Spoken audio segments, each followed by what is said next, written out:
Welcome to Satisfied, a monthly program on the Generation podcast designed to offer practical tools based on biblical principles so that anyone can experience full purity and lead others to do the same.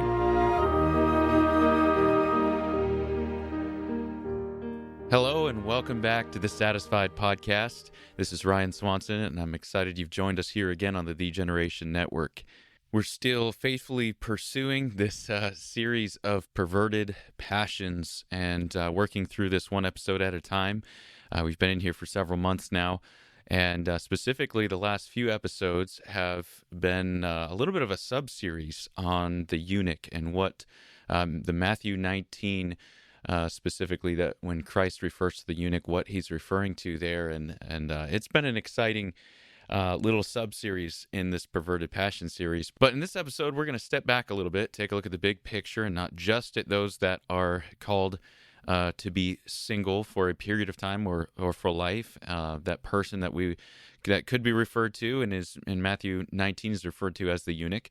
And so in the last episode, the eunuch principle, we talked about how that same principle could be applied to other people as well that may even not be at a point of knowing whether God has called you to an entire life of celibacy in that way, or if maybe someday he'll have marriage for you. But I think there's so many that can benefit from the principle found in that passage in Matthew 19.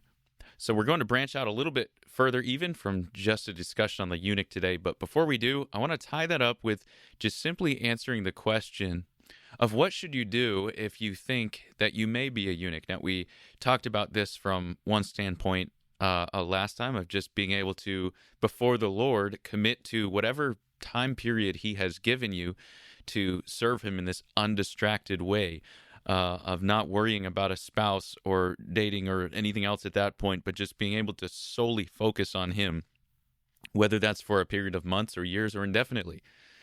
And so we talked about what that looks like in regards to our relationship with the Lord, but what about with other people?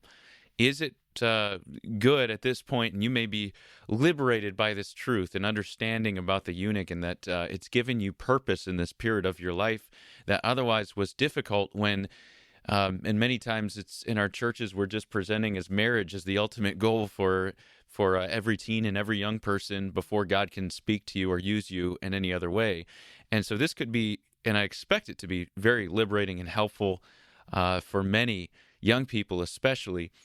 And many of you have reached out and said as much, so that's great. But what should we do with that in regards to our relationship with other people? Would it be right at this point to ask our pastor if we can get in front of the whole church and testify about how God has called us to be a eunuch? Well, I think for several reasons that may not be the most wise thing to do.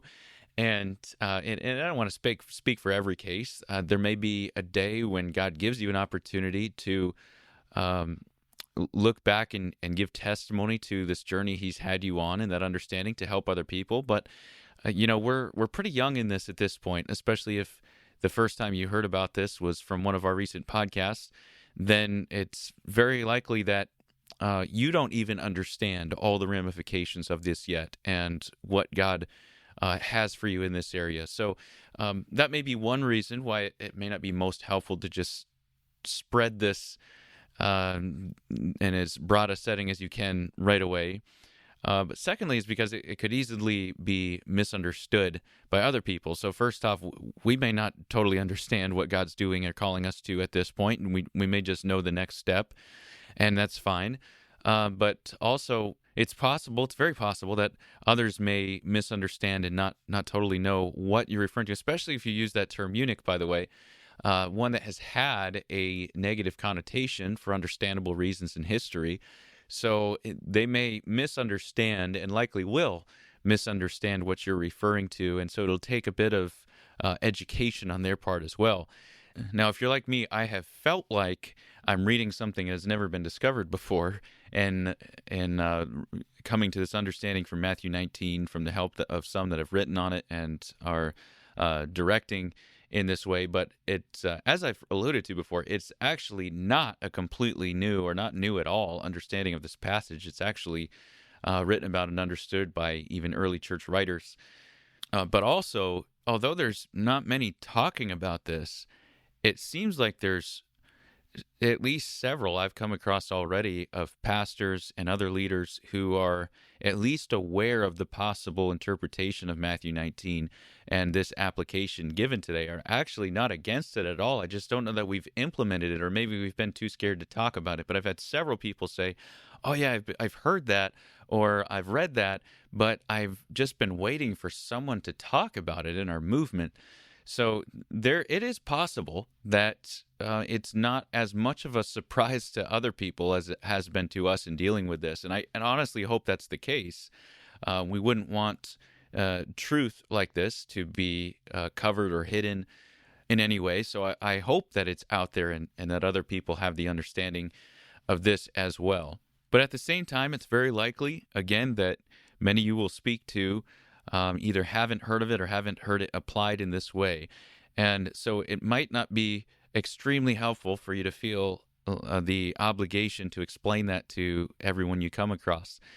Now, of course, there's going to be some people, whether it's your parents or relatives or church members, that are maybe trying to set you up with other people at church when you go, that know that God does not have marriage for you at this point, and you feel like a response is needed, or whatever the proper context, you feel like God does want you to explain this in a way. You may choose not to use the term eunuch except for to explain it from Matthew 19, but I think probably the simplest of responses is just, I believe that God has called me to a life of unmarried service to Him at this point. They may argue with you and try to convince you otherwise, but just graciously stay firm on that, because that is how the Lord's led you. And if they can see the resolve and even excitement in your tone of having discovered God's calling for you at this point, then I think that should be sufficient. But there may be people and will be people that maybe deserve a little bit more of an explanation if they're really close to you, or mentors. And so you may find yourself wanting other people to understand. But I would caution you against needing other people to understand. And in some ways, we couldn't even expect them to if they're not called in this way. But just it's great to be excited if the Lord's showing you something here that could be liberating. But just remember, the point of the calling is not you. So don't try to make it about you and needing people to understand you and affirm you in this way. The point is service to your King, and that is what you're created to do. So that is what you're going to be fulfilled by. Don't waste too much time looking for others to affirm you in a role that they were not created for, and so likely won't even understand. Remember, you are especially gifted to be an undistracted servant. So don't get distracted trying to explain to others how undistracted you are. I wonder if it'd be easy to get caught up just trying to explain to people and frustrated if they don't understand or don't share your excitement. Remember, the goal is that you should be able to be an undistracted servant of the King. So don't get caught too much on needing other people to affirm you. You find comfort in doing what God has called you to at this point. And I think God will help at the right time, the right people in your life to understand and be able to help and guide and lead you to that extent. It may be helpful. I know I've referenced a book throughout this series, and as with any book that we're going to mention here on the Satisfied podcast, I can't say that I unequivocally agree with everything that's given in this book, but there are some very helpful things. And so the book that I've been referencing is called Born That Way After All, and it's by David Nixon and R.G. Ham. So it may be helpful if you're in a context thinking, man, I'd like to learn more about this myself, do some of my own study, or even give to my parents or pastor to look into. And they may already be familiar with this book, by the way. I have yet to come across somebody who has negative thoughts on this book. I'm sure that's out there. But so far, there's been several people that said, oh, yeah, I remember, I've heard about that, I've read that, whatever, and I have viewed it in a positive light. Just, again, I don't know that we've learned how to implement or teach this or deal with it or help people along this way. So the entirety of the book is really dealing with the eunuch principle in one way or the other. So Born That Way After All by David Nixon, R.G. Ham, and that may help you in describing and explaining to others where necessary and where helpful that are in your life and maybe deserve to know what the Lord is doing in your heart. But again, I want to step back from just a discussion on the eunuch, those that are seemingly struggling with SSA because, or same-sex attraction is what I'm referring to, because of really where it started, where they were born without sexual attraction at all. And that can be interpreted wrongly as attraction to the same gender.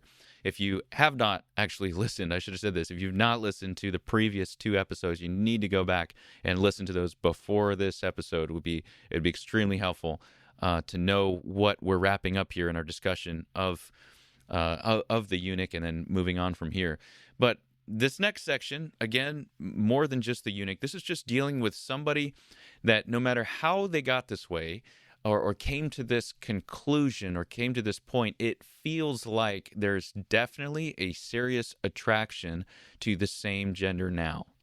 So again, regardless of how we got here, this is how I feel, and it feels real. So Ryan, I don't care if you're saying that I got here because of a misunderstanding of my calling as maybe under the eunuch principle or whatever it is. But the fact is, I'm here and it feels so real.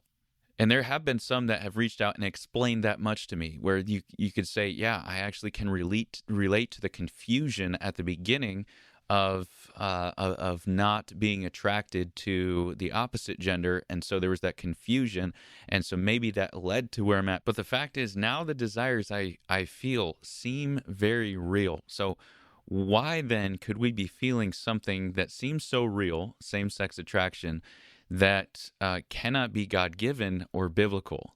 Well, I just want to give you several possibilities here to show you the various lies of the devil that can result in that very real feeling. And some of this is dealt with in the book that I just referenced, Born That Way After All.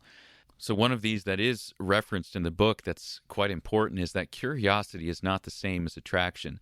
And there's an illustration given in the book that I feel like maybe is a bit dated now. I'm sure not entirely, but the idea of cigarette smoking within teenagers, at least how one time that was just the cool thing to do, and that many teens started that self-destructive behavior just by wanting to look cool or curious about it.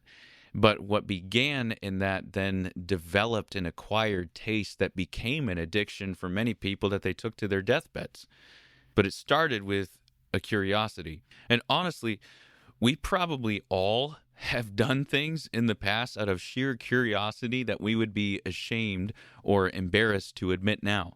But just because we have done those things does not mean there is some intrinsic, twisted, unavoidable desire within us to be identified by that action, and that is something that then we are called to do. No, what needs to happen, if that's you and in this area, maybe you've gotten to the point where you are now of having seemingly same-sex desires, but it really began with just a curiosity and just experimenting or fantasizing, then I'm telling you, you need to understand that lie of the devil, that this, he's wanting you to think that you're doing this because this is who you are and this is the way you were made.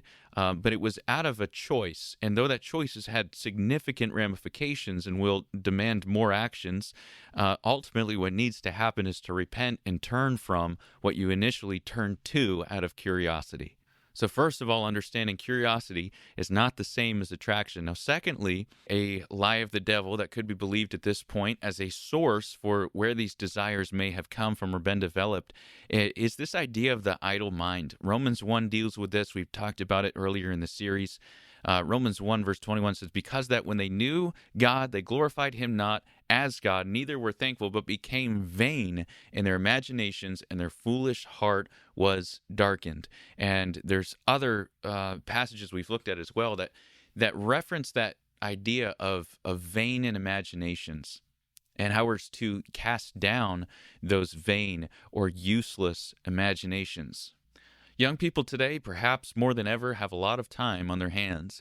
And if you're not in a home that is very active or participative with family activities, and you're doing things together, and you're doing things in your church, and you have a purpose, and you have chores, and things like that, and you find yourself idle in your room after a full day at school where depending on what you're doing, where you're going, there is so much sexuality that is pushed on young people.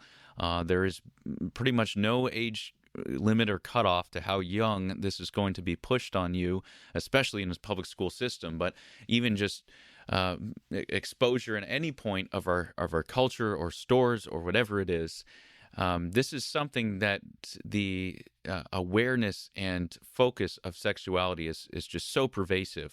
That's no surprise to any of us. So if that's happening to a 8, 9, 10-year-old, and then they're in their rooms and idle and thinking through, what's my purpose in life? I'm bored. What am I supposed to be doing? And all they've heard all day or been pushed on maybe by older students or wherever it's coming from is sexuality. They may be forced into making decisions about sexuality or considering things that they are in no way ready or developed to be doing at that point in the quietness and idleness of a preteen mind. Sometimes they're choosing or making decisions about identity, about who they are, who they're attracted to, who they're not, just based off of what they're feeling at that point or the pressure that they're under. And it's a very dangerous place to be. So any parents listening to this need to recognize the responsibility to actively, intentionally be instructing and guiding and modeling what the biblical roles are, and helping young people to navigate in the world in which we live, and of course helping in whatever way is possible to mitigate the pressure and exposure of sexuality to young people. But maybe you're a child listening to this, or a teenager, and you recognize that, I think I made some damaging decisions when I didn't have the guidance I needed at that point. Well, get under mentorship at this point. You need to get counsel. You need to get help, ideally from your parents. You say, my parents, they're the ones that left me to figure out on my own to begin with. Well, I tell you, many times, I've said this before, not every case, but many times, your parents are what you make them. And they may not feel secure enough or needed enough or wanted enough to be everything you need. But when you are willing to go to them and say, here's an area that I really need some direction with, I'm honestly lost, Mom and Dad, when it comes to sexuality and everything going on in this world. I need some help and direction. You put them in that place over you, and 9 times out of 10, they're going to rise to it, at least the best they know how. Let that be the first response in getting help, is to go to the parents God has given you. And I understand not everyone has that kind of availability for Christian parents in their life, but default to that option. And then a pastor or someone else in your life that could be a spiritual leader could be a follow-up or second option to get help appropriately. But it is very, very important in this way that we get help outside of ourselves and get another perspective if this is something that we may have just arrived at based on an idle mind or our own vain imaginations. So definitely a lie of the devil. You've felt something that feels so real, but it's just started being born out of an idle mind at a very vulnerable time as a young person. Now, thirdly, and this one is quite important and I think related to the fourth as well, is that same-gender closeness is not the same as same-sex attraction. And I'm actually going to read you a portion right out of the book that I've been referencing, Born That Way After All, and see what he says on this topic. He says, this is important. Many young adults are convinced by others that they must be gay because they have had same-sex desires for closeness when they were young. What these victims do not understand is that we all had those desires. Just because they had a desire for same-sex closeness when they were in first grade does not mean that they are gay. All first grade boys have those attractions. Boys have best friends who are boys, and girls have best friends who are girls. And those friendships have nothing to do with sexuality. I think that could be helpful in understanding why someone can look back as a boy to their boyhood and say, man, I really, the closest confidants I had, or those I trusted, or those I was loyal to, or those I wanted to be around were the boys. And that should not be cause for confusion at all. That is something that you need to understand.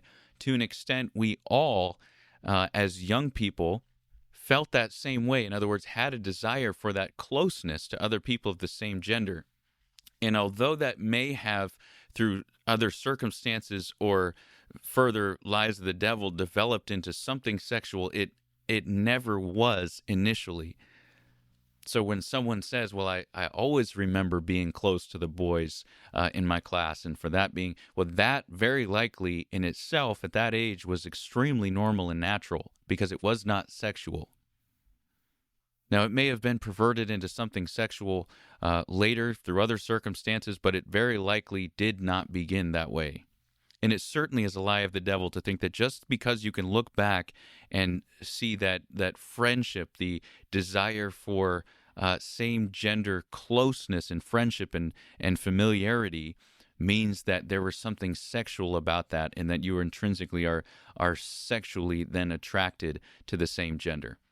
That young, natural, innocent friendship is not sexual. But now this last one that we'll deal with at this point is emotional closeness. And we referenced this a bit in our first episode on the eunuch principle a couple episodes ago.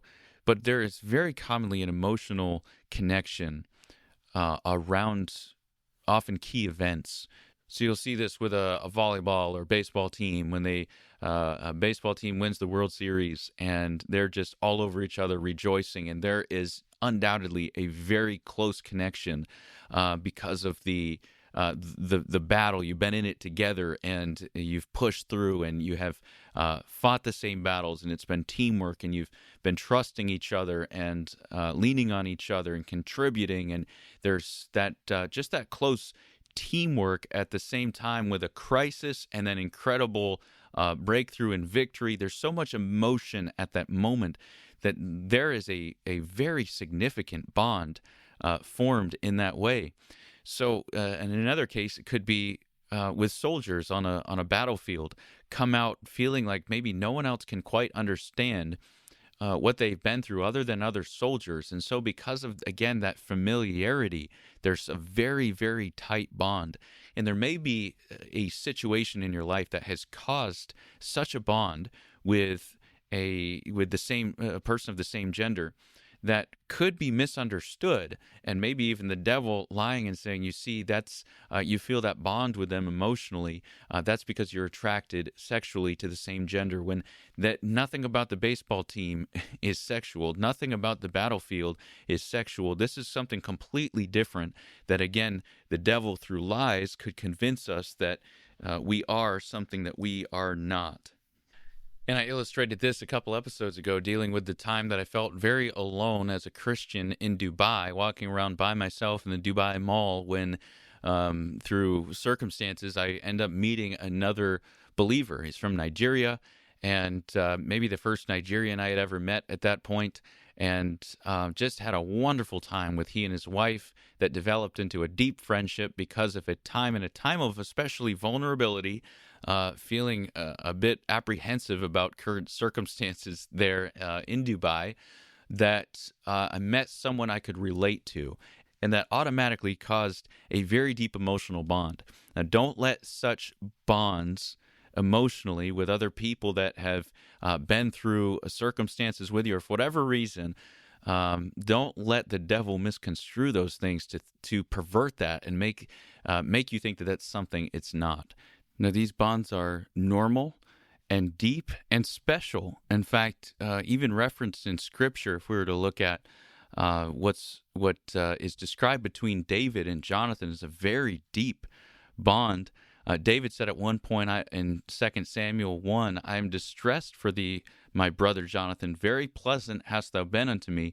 Thy love to me was wonderful, passing the love of women. Now, so there is something there that is emotionally extremely deep, but there's no implication of sexuality. They are two different things. So again, as we deal with lies on this level, don't feel like just because there is a deep God-given friendship, just because that somebody means so much for you either presently or in the past, just because that you have been so helped by the evident love of a brother in Christ or a sister in Christ to you, that is your same gender, does not imply any type of sexual attraction. That is not establishing an identity for you. It is normal to respond to helpful Christ-like love on that level in a very special way. It is absolutely normal. It is biblical, and it absolutely should not be confused with anything sexual or perverted. So there's several lies that we could easily fall to get to a point where we're at now, and you're saying, why does this feel so real? Well, it's very likely that we have succumbed to one of these or another lie of the devil, and I'm not pretending like we have exhausted the potential deceptions from the enemy here, but it's just a list. But the idea I want you to get is to recognize that there are many ways that SSA desires, same-sex attraction, can be faked. There are many lies from the devil that result in SSA, and it should not be a shock to us. Whether or not you're related to one of these that I listed, just know that your feelings are subjective and relative to so many factors in your life. But God's word and his calling on your life are not. Next time, we're going to dive a bit deeper into practically what a person needs to do who is struggling with SSA, what a path of victory could look like, and even what does full victory look like with someone who struggles with SSA, how much deliverance is available for us. As always, feel free to reach out. Ryan@satisfied.org is my email to share your story or to ask a follow-up question. The feedback in this series has been absolutely phenomenal and extremely helpful for me as we've worked our way through discovering the truth around this topic. But as we conclude here, if the Lord has spoken to you about a certain lie from the devil that you have been believing, then take this next month to seek the Lord for affirmation and to the identity he has chosen for you. And trust him as you continue on this journey to be less gratified and more satisfied with Jesus Christ. Thanks for joining us for this episode of the Generation Podcast. If you've been blessed or helped in any way by this episode or any other episodes, please consider sharing what God has done in your life. Your testimony could be exactly what someone else needs to take their own step out of the boat. To share your testimony, please visit thegeneration.org/testimony.